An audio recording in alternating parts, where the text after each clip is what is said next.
आज आपण फुले शाहू आंबेडकरी मतदार म्हणून ओळखल्या जातो।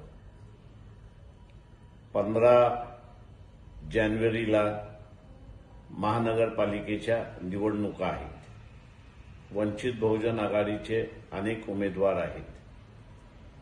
प्रत्येक फुले शाहू आंबेडकरी मतदाराने आपल्याबरोबर एक मतदार अजून घेतला तर 2 मतदान होतात।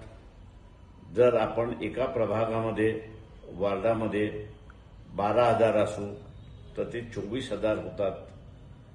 असं केलं तर वंचित बहुजन आघाडीचा उमेदवार जिंकेल।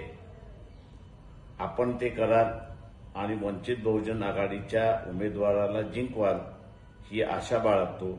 जय भीम, नमस्कार।